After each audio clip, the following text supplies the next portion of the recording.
일단은 광주가 어디랑 펼쳤죠? 대전이랑 펼쳤던 경기죠 이게. 지난 주말에 있었던 대전과의 경기에서 그 이정효 감독 퇴장 이슈가 있었습니다. 이거는 무슨 일이 있었죠? 그러니까 물병인데요. 네. 물병을 상대방 쪽으로 투척한 게 아니고 사실 자기 발밑에 던진 다음에 뒤로 돌아서 자기 벤치 쪽으로 찼거든요. 근데 이제 그래서 이런 일이기 때문에 중계를 보는 사람들은 당연히 몰랐고, 얘기 들어보면 현장에 갔던 기자들도 좀 원래 그 자기 벤치 쪽으로 뭘 하면 안 보입니다. 뒤에 가려가지고. 그래서 몰랐다고 하더라고요. 근데 갑자기 이정효 감독이 이제 퇴장 레드카드 받으니까 뭐야 왜 이런 거야? 나중에나 이제 알게 된 그런 일이었죠. 이게 그 후반 추가 시간에 발생한 일인데, 이제 그 이정효 감독이 그 감정이 격해져서 이제 화를 내다가 물병을 찼는데, 김정윤 기자 설명에 따르면은 본인의 벤치 쪽으로 찼다. 근데 이제 그걸 본 부심이 제재를 대기심이 주심에게 이제 전달한 거죠. 그런 행동을 했다. 고자질을 했고 일렀고 대기심이 주심한테 일렀고, 주심은 와서 너 뭐했어? 라고 해가지고 이제 즉각 퇴장 조치를 한 거죠. 네. 그렇죠. 그러면서 이제 언론에서도 과연 즉각 퇴장이 정심이 이게 맞는 판단이냐, 경고를 주는 것이 맞지 않느냐라고 하면서 이제 규정에 근거한 뭐 확인도 해보고, 심판위원회는 과연 이것을 어떤 시각으로 바라보았는지 취재도 하고, 거의 뭐 일주일 내내 이정효 감독을 둘러싼 경론 공방이 치열했는데, 일단 대한축구협회는 퇴장이 정심이다라는 입장을 밝혔습니다. 공식 입장은 아니죠. 왜냐하면 지금 대한축구협회 심판위원회는 어떤 루트로도 공식적인 입장을 대외적으로 밝히지 않습니다. 그렇죠. 공식 입장이라는 건 존재하지 않는다. 그러니까 각 언론들이 취재를 위해 가지고 연락을 취한 관계자들의 어떤 입장이 전달됐고, 특히 이제 심판위원회의 부위원장이라는 좀 굉장히 무게감 있는 분은 제가 볼 때는 100% 실언인데. 그렇죠. 뭐 판정으로 도움받은 때도 있지 않느냐.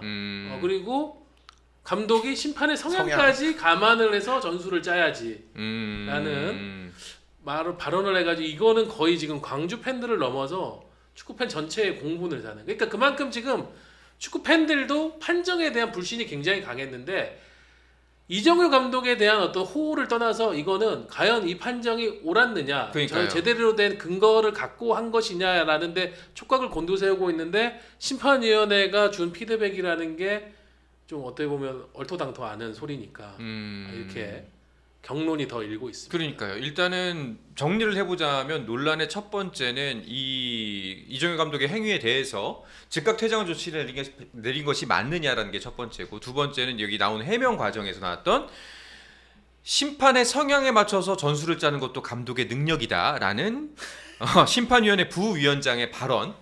뭐 이제 공식 성상에서 나온 이야기는 아니라는 거죠, 일단. 아니 그러면 이제 저는 방금 이 말에 한마디 토를 달고 싶은 거는, 그러면 최소한 K리그 감독들은 한 15개의 전술을 갖춰야 된다는 거 아닙니까? 심판들 성향마다 맞춰가지고 전술을 준비해야 된다. 이정효 감독님이 그 기사를 보고 그럼 공부해야 할 게 하나 늘었다 이렇게 말씀을 하셨더라고요. 이정효 감독 아직 멀었습니다. 전술을 15개 더 개발하십시오. 그러니까요. 이정효 감독. 일단 정리를 하나 하자면, 그러니까 물병을 던지고 차는 것 자체가 너무 깐깐하게 적용해서 그렇지 퇴장이 맞긴 맞느냐, 요거는 이제 정리하고 넘어가면 좋을 것 같은데, 일단 규칙에서 그것에 가장 가까운 행위는 경고감으로 되어 있는 걸로 알고 있고요. 옐로우 카드. 둘째는 보통, 그러니까 사실 많은 감독들이 그라운드에 물병 던지고 발로 차고 해요. 뭐 유럽에서도 그렇고 A매치에서도 부지기수로 나오거든요. 꽤 많이 봤던 그림이에요. 벤투 감독도 최근에 찼습니다. 보통은 그냥 넘어가고, 제가 벤투 감독이 찬 걸 본 기억도 나요. 어느 경기장인지 모르겠지만 홈에서 열리는 월드컵 예선이었는데, 벤투 감독 원래 승질나면은 막 잘 차잖아요. 아랍에미리트와의 고향에서의 경기. 근데 우리가 엄청 밀어붙였는데 골이 안 터졌다가 골이 터졌을 때 마지막에. 근데 벤치 앞, 심지어 그때 벤투 감독은 벤치 앞에 놓인 물병을 그냥 홧김에 차가지고 앞으로 찼어요. 경기장으로 갔어요? 그라운드 안으로 들어갔어요. 진짜? 근데 이게 눈치 보다가 저기 우리 측 스태프가 호닥 들어서 호닥 가져 나왔어요. 그걸 누가 못 봐요. 근데 그냥 넘어갔어요. 이런 건 보통은 재량으로 경고도 안 주고 넘어가는 게 제일 흔합니다. 그러니까 대한축구협회 심판위원회는 그 얘기를 했어요. 전후 과정을 우리는 다 봤다. 이정현 감독이 이 이전부터 판정에 대한 어떤 어필을 계속했고 많이 하셨죠. 사실. 그거에 대한 주의를 줬음에도 이런 행동을 했기 때문에 누적을 해가지고 준 거다. 그러니까 이거를 그 대기심의 어떤 보고와 일름보와 주심의 어떤 판단은 이것이 단순 물병을 찬 것이 아니라 판정에 대한 항의를 난폭한 행위로 표현했다라고 판단해서 퇴장을 줬다라고 설명을 한 거예요. 근데 이거는 사실은 판정이라는 게 저는 심판들의 정확한 정의는 해석을 하는 직업이라 생각을 해요. 네. 특히 이런 축구처럼 네트를 두고 하는 경기가 아니라 몸과 몸이 계속 부딪히고 이러는 건 특히 그 해석하는 부분이 되게 많거든요. 아쉬운 거는 그거예요. 심판들이 조금 더 상황을 디테일하게 보고 왜 지도자나 선수들이 그런 행동을 했는지에 대해 가지고 어느 정도는 좀 감안을 하고 존중도 하면서 그래야 자기들도 존중을 받는 건데 되게 이거는 일방적으로 자기들 건의로 그냥 찍어버린 거예요. 네. 예. 감히 그런 그렇죠. 식으로 지금 불만을 표시해? 그러니까 이게 좀 문제가 있다고 생각하는 지점이 뭐냐면 그랬을 수 있죠. 이정현 감독이 진짜로 계속 내내 뭐 저 어쩌고 저쩌고 하면서 불만을 얘기하고 참 그런 것들이 고깝게 들렸을 수도 있죠. 혹은 이제 경기 진행에 저 감독 좀 지나치네라고 생각할 수가 있겠는데 근데 거기에 대해서 주어진 규정에 따라서 제재를 혹시 뭐 주의나 경고 전에 여러 가지 잠깐 경기를 멈추고서 더 이상 그만해라라는 그걸 주고 나서 이런 일이 벌어졌다면은 모두가 인정을 할 겁니다. 근데 그게 아니라 지금 뜬금없이 왜 마지막에 하니까 저거 선 넘네 이러면서 갑자기 퇴장을 주는 거는 이거는 사람들이 흔히 말하는 괘씸죄예요. 근데 심판이 괘씸죄를 주는 역할은 아니잖아요. 경기에서. 이게 5라운드 때 이정현 감독이 포항하고 경기를 했는데 그날도 이슈가 하나 있었죠. 그 조성권 선수가 그라운드로 이제 쓰러지면서 뇌진탕 증상이 있었는데 그때 이제 포항의 어정원 선수가 좀 상대 선수를 보호하지 않는 그런 플레이를 했습니다. 그러면서 이정현 감독이 판정 부분에 대해서 굉장히 격렬하게 항의를 했어요. 그러니까 심판이 그 전부터 선수들이 계속 과도하게 서로 좀 충돌하고 네. 파울이 심하게 벌어지는데 그거를 미리 조절을 안 해주니까 다운을 안 해주니까 지금 이렇게 선수 보호가 안 되고 발생한 거 아니냐. 근데 이제 그 목소리가 유독 중계 카메라하고 그 마이크를 타고 크게 들렸어요. 다 들었죠 사실 팬들이. 그러니까 팬들도 그걸 듣고 봐라 선수 보호 안 한다 심판이 이런 상황이 되니까 지금 그게 전체적으로 이정현 감독이 그렇게 항의하고 한 것에 대해 가지고 그 다음 라운드에서 이런 조치로 혼이 난 거 아니냐 이런 이제 의심까지 나오고 있어요. 그리고 이제 그 심판분들이 좀 답답한 지점 중에 하나가 그 제재를 가하면은 권위가 선다, 영이 선다라는 이제 인식이 좀 있으신 것 같아요. 근데 그래서 만약에 내가 가했던 제재에 대해서 사과하거나 번복하게 된다면은 나의 영이 사라지고 나의 권위가 사라진다라고 믿는 것 같은데, 근데 여쭙고 싶습니다. 저는 그게 아니라고 생각하는데 세 분께서는 그래도 현장에서 취재 많이 하셨잖아요. 그래서 종종 아마 번복하거나 심판들이 자신이 내렸던 판정에 대해서 번복하거나 이제 뭐 여러 가지 경우가 있을 텐데. 그게 진짜 영이 사라지고 권위가 없어지나요? 일단 축구는 번복은 없죠. 네. 축구는 번복은 이제 VAR이 도입되기 전에는 없었고 VAR로 이제 뒤집힐 수는 있죠. 근데 뭐 우리가 다 알지 않습니까? 비디오 판독을 해가지고 뭐 줬던 뭐 레드카드 없어지고 뭐 아니었던 페널티킥 생기고 이런 경우 왕왕 있는데 그 전보다 그 후에 주심을 우리가 더 불신하는가? 아니거든요. 그렇죠. 원래도 불신했기 때문에 원래도 불신은 똑같이 100만큼 했고 그거를 기계가 이제 조금 보완을 해주는 거예요. 그래서 이제 영이 안 서거나 그런 차원의 문제는 전혀 아니죠. 서호정 기자 어떻게 생각하세요? 저는 아까 전에 얘기를 했어요. 그 대한축구협회가 그 얘기를 많이 합니다. 심판을 좀 존중을 해달라. 오심이란 것도 경기의 일부. 저는 그 부분은 부정하지 않아요. 사람이 하는 거기 때문에 지금 비디오 어시스턴트를 받고는 있지만은 그것도 결국은 보고 나서 상황에 대해서 풀이를 하고 해석을 하는 거는 VOR에 있는 심판들이고 또 주심의 그 서로의 호흡이기 때문에 오심은 나올 수 있다고 봐요. 저는 오심 나온 것 같고 뭐 죽이니 살리니 그렇게 하려는 건 아니에요. 근데 다만 존중받으려는 게 사실 존중받으려고 하면 상대도 배려를 그만큼 해줘야 되는 거라고 생각을 해요. 그렇죠. 저는 심판이 계속 경기에 약간 서브 주연이라고 자기를 착각하고 있다는 인식이 문제가 아닌가. 일부 심판들은 네. 자기들이 이렇게 경기에 흐름을 조절할 수 있다라고 판단을 하고 예를 들면 오심을 하고 나면은 우리가 익숙하게 보는 게 뭐냐면 보상 판정을 되게 자주 봐요. 보상 판정을 왜 해야 됩니까? 오심했으면 오심한 걸로 그냥 끝내고 맞아요. 그 다음부터도 제대로 판정을 해야 돼요. 근데 약간 자기가 미안한 마음이 있으니까 뭔가 보상 판정이 나오게 돼. 그때부터 이제 경기가 개판이 되는 거거든요.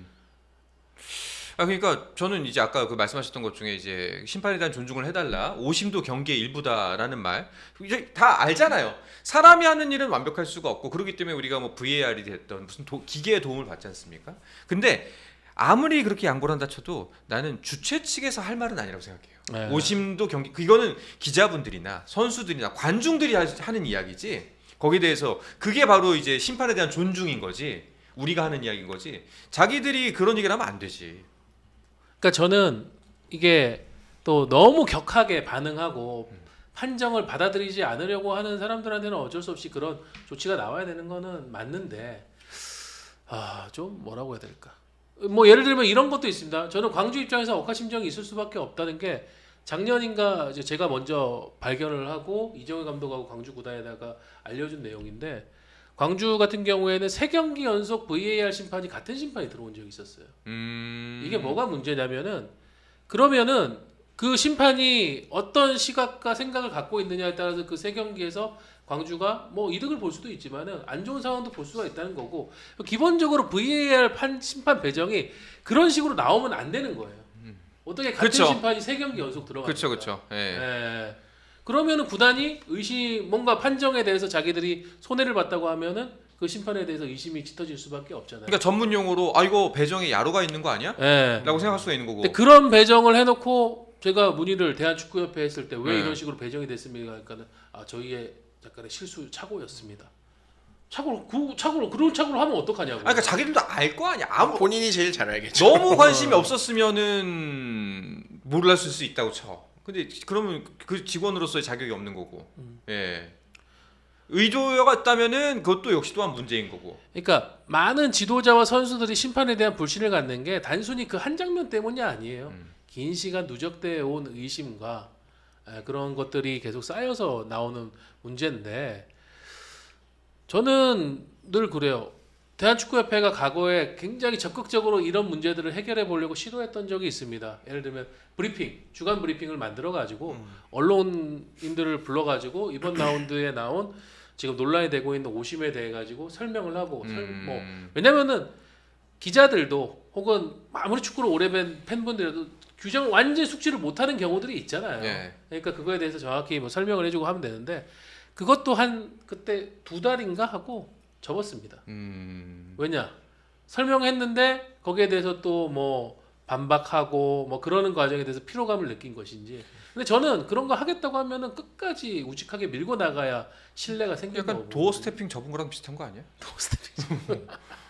그리고 진짜 만약에 아까 그 얘기 있잖아요. 그 뭐 심판의 성향에 따라서 전술을 짜는 것도 감독의 능력이다라고 했는데 진짜 만약에 그래서 진짜 오케이 좋아. 심판의 성향들을 분석을 하기 시작한다면은 이제 아마도 기자들이 거기에 대해서 평가를 내리고 세간의 평가를 받기 시작할 겁니다. 그러면은 심판 얼굴 딱 박히고 그 사람에 대한 평점도 나오고 뭐 여러 가지 그 매 경기마다 그 사람에 대한 리뷰가 뜨겠죠.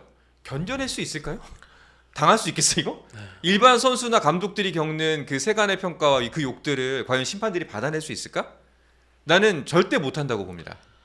그러니까 제일 지금 갖고 있는 불신이 배정에 대한 불신이에요.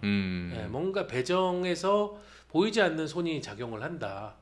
우리 구단하고 그렇게 호의적이지 않은 심판이 안 들어왔으면 좋겠는데 중요한 경기 때 왜 저 사람이 들어왔지? 라는 그런 인식들이 각 구단마다 팽배해요. 저는 이제 배정 부분에 대해 가지고는 이거는 대한축구협회가 이번에 정몽규 회장이 사선 집행하면서 사선 집행부 만들면서 여러 가지 변화를 줄 거면은 심판 배정에 대한 시스템을 좀 바꿔야 된다고 생각을 합니다. 중립적인 누군가가 하나 들어가 가지고 배정 부분에 있어서 더 객관화시키고 그런 사심 없이 들어갈 수 있게. 예를 들면 영국 같은 게 잉글랜드 축구협회는 제가 2007년에 제 취재를 갔을 때 그때도 PMGOL이라고 해가지고 심판 교육 배정을 하는 기구가 별도 독립기구로 존재했어요. 그래서 이제 거기서 잉글랜드 축구협회에도 배정을 하고 프리미어 리그에도 배정을 하고 그렇게 하고 있거든요. 그러니까 대한축구협회도 그런 식으로 좀 이제 그렇게라도 뭔가 변화를 통해서 신뢰를 얻는 과정을 만들어야 되지 않나. 그리고 솔직히 그 뭐 랜덤 뭐 사다리 타기 프로그램이나 뭐 예전에 우리 대학교 어렸을 때 2000년대 초반에 플래시로도 있었어요 그런 거. 아 그렇죠. 예, 랜덤으로 뽑는 거. 네이버 들어가면 앱에서 검색어로 치면 바로 맞아요. 나와요. 뭐 네. 그냥 요새 휴대폰 앱도 있잖아 해가지고 뭐 카카오톡에서도 할 수 있어요. 예, 커피값 누가 내나 이런 거 누가 할 수 있거든요. 그럼 심판 배정 누가 하나도 이거 일도 아닙니다. 솔직히 이거는 그야말로 그냥 관심이었고 자기들이 갖고 있는 그 권한을 내려놓고 싶지 않은 거지. 내가 배정할 수 있는 권한을 이 권리라 생각하고 파워라 생각하니까. 축구는 관계자들 많이 안 보나요? 배구나 농구 쪽은 온갖 협회 관계자들이 엄청 프로그램이요? 예? 이 프로그램이요? 예. 많이 보는 것 같은데. 아 그래요? 근데 이제 판정에 대해서 좀 거의 끝나가는 것 같은데 이제 첨언을 좀 하면 기본적으로 판정에 대해서는 우리 지금도 하는 얘기가 두 갈래거든요. 불신을 하는 리그의 판정은 첫째 뭐 오심이 많거나 뭐 선수 보호를 안 한다거나 이런 식으로 판정 방향에 문제가 있다가 하나, 네. 둘째가 이제 너무 권위적이고 또 좀 어떤 뭐랄까 자기들이 경기를 좌지우지하려고 든다. 네. 뭐 이런 게 하나 이렇게 두 가지인데 빅리그 중에서 오심이 많기로 유명하고 좀 판정 논란이 많은 게 이제 프리미어리그인데 프리미어리그도 두 가지 논란이 다 있었어요. 굉장히 네. 오랫동안. 특히 이제 저기 뭐 종주국이라고 변화를 싫어해 이러면서 VAR도 싫어하고 막 주심들이 눈 부라리고 뭐 이런 얘기 한국이랑 비슷하게 영국도 많이 나왔거든요. 근데 프리미어리그가 여전히 좀 선수 보호 안 하고 거칠고 뭐 오심 있고 이런 건 어쩔 수 없지만 그 다음 이슈 그 권위적이었다라는 네. 거는 지금 굉장히 빨리 벗어가고 있습니다. 오. 그것도 이제 비슷해요. 지금 얘기한 뭐 브리핑이랑 비슷한 방식으로 뭐 오심 논란이 있는 판정이 있으면 그 주말 끝난 다음에 뭐 브리핑 같은 거 해가지고 브리핑을 이제 기업자들을 모아서 한다기보다는 이제 성명 같은 걸 내서 이거는 우리가 리뷰를 해봤는데 솔직히 오심이 맞다. 이렇게 리뷰가 나오고요. 네, 그런 것들이 있거든요. 이렇게 하는 게 다시 계속 말하지만 권위가 떨어지는 게 아닙니다. 이렇게 하면 오히려 올라가요. 그렇죠. 쟤들이 겸허하구나. 네, 깨끗하고 공정하다. 그게 사실은 실수는 하지만 예. 되풀이하지 않으려고 되게 노력하고 있구나. 그런 인식을 줘야 돼요. 정몽규 회장이 삼선 때도 분명히 그 공약 내세웠거든요. 심판하고 VOR 사이에서 교신하고 있는 내역 다 저장해가지고 심각한 오시에 발생할 경우에는 그걸 공개하겠다. 지금까지 단 한 번도 공개 안 했습니다. 예. 그리고 뭐 MLS나 호주 A리그나 이런 데는 또 적극적으로 굉장히 진보적인 형태의 제도를 도입해가지고 신뢰 회복을 하려고 하는데 뭐 어떤 거냐면은 VAR 판독이 나올 때 주심이 마이크를 잡고 설명을 합니다. 지금 우리가 이 과정에서 이런 것이 발견돼서 판정을 번복하겠다 혹은 그대로 인정하겠다. 그런 식으로 그러니까 그런 거를 제도화해가지고 도입하면서 신뢰를 얻을 수도 있단 말이에요. 근데 아무것도 안 하면은 도대체 뭘 하겠다는 건지. 그렇죠. 그냥 자기들 건의만 계속 저렇게 주장하면서 자기들은 뭐 겸허하다라고 말은 하지만은 지금 하는 거 봐가지고는 전체적으로 소위 말하는 카드나 이런 판정으로 윽박지르는 것밖에 안 되는데 언제까지 이렇게 할 건지. 자, 뭐 유관기관 관계자분들께서 보고 계시다면은 박문성, 박주호를 영입하시면 좀 낫지 않을까라는 저의 작은 생각이 있습니다. 아까 서우정 기자한테 연락 왔었다면 누구 추천해달라고 왜 네. 그 두 사람도 하지? 박문성, 박주호. 저는 박주호 추천했어요. 아 진짜로? 네. 했네. 그것이 진정한 탕평책이에요. 박수 한번 치고. 이 정도 제스처는 오. 두 분이 통했군요. 예, 네. 잘하셨습니다. 예. 근데 다시는 연락 안 오는 거 아니에요? 그럴 수도 있어요. 아무튼 이 마이크 잡고 뭐 설명하고 이런 거는 지금 피파에서 세계적으로 다 도입을 하려는 드라이브로 그 방향을 가고 있거든요. 그래서 K리그도 좋든 싫든 몇 년 안에 하게 될 수 있는 것 중에 하나예요. 준비가 되어 있어야 됩니다. 네. 실제로 사실 다른 종목에서 다들 하고 있거든요. 뭐 야구도 하고, 농구도 하고, 배구도 네. 하고. 맞아요. 네. 네. 뭐 언제든지 실행할 수 있잖아요. 알겠습니다. 시잼철 갑시다도 있네. 어디? 유튜버. 시잼철을 축구협회로. 축구 유튜버. 네. 예. 자, 일단은 우울한 얘기는 그럼 여기서 좀 정리를 하도록 하고 자, 정승원 선수가 K리그 1 6라운드 MVP로 선정이 됐습니다. 저희 스앰플에서도 지난 경기 있었던 경기들 중에서 내 맘대로 MVP 선정해 보도록 하죠. 자, 서우정 기자, 김정용 기자는 어떤 선수의 활약을 가장 눈여겨봤을까요? 한 사람씩 뽑아주시죠. 사실 무조건 정승원인데 정승원은 이미 있으니까 네네. 뭐 주민규 선수 하겠습니다. 음. 주민규 선수랑 이제 이동경 선수랑 저는 같은 괴라고 보는데 네. 좀 상징적인 게 A 매치에서 2연전에서 이제 대한민국이 득점뿐 아니고 공격 자체가 잘 안 됐잖아요. 그리고 각자 소속팀으로 돌아가서 K리거든 유럽하든 골을 몰아쳤어요 다들. 나 여기서 이렇게 잘 넣었는데 대표팀만 가면 안 들어가 약간 이런 느낌이었는데 이동경, 주민규 다 대표팀에서는 보여주지 못한 또 대표팀에서는 주어지지 않은 방향으로 움직이면서 나 여기 있으면 잘 넣었는데 왜 대표팀에서는 여기 두지 않지? 그럼 이런 느낌으로 득점 탁탁 해줬고요. 네. 주민규 선수의 득점은 아까 서호정 기자 주신 것처럼 의미가 굉장히 컸기 때문에 한번 또 거론을 해보겠습니다. 저는 다른 의미로 김진수를 뽑으려고 했는데. 아, 네. 예. 아니 왜냐면 김진수 선수가 오히려 정승원 선수보다 서울 팬들은 더 많이 걱정했어요. 저 데려왔는데 사고 치는 거 아니냐. 네. 사고를 치기는커녕 지금 오히려 사고를 예방하고 있는. 아, 내가 말린다니까. 아, 올 진짜 시즌 최고의 스프린트. 저거 만약에 김진수 선수가 안 말리고 정승원 선수가 5m만 더 앞으로 갔다가 대구 팬 누가 물병 던지기 시작했다. 그러면 아마 제가 볼 때 군중 심리 때문에 다 던졌을 거거든요. 네. 그렇게 됐으면 지금 저희는 이렇게 웃으면서 얘기 안 해요. 그렇죠. 이거 관중 소요 유발한 정승원은 어떻게 할 거냐. 있어서는 안 되는 일이다. 저거 징계 내려야 된다. 네. 이런 얘기 지금 우리 심각하게 하고 있었을 그리고 건데. 작년에 누구지? 아무튼 실제로 관중 소요를 유발해서 뭐 날라왔다 하면은 선수도 백종범 네, 백종범 선수가 백종범. 그랬었죠. 선수도 징계 받거든요. 네. 사실은 그렇죠. 김진수가 서울. 정성원의 출장 정지를 막아준 거예요. 네. 그리고 지금 채팅창에 나오고 있는 저 김준하 선수, 네. 구자철 선수의 은퇴식을 승리로 마무리할 수 있게 해준 어. 네, 제주의 지금 새로운 영건 네. 김준하 선수도 칭찬하고 싶고요. 동해안 더비에서 자신의 트레이드를 철회했던 울산을 상대로 또 후반에 맹활약한 이태석 선수도 칭찬드립니다. 알겠습니다. 스포츠 플러스 한정의 무대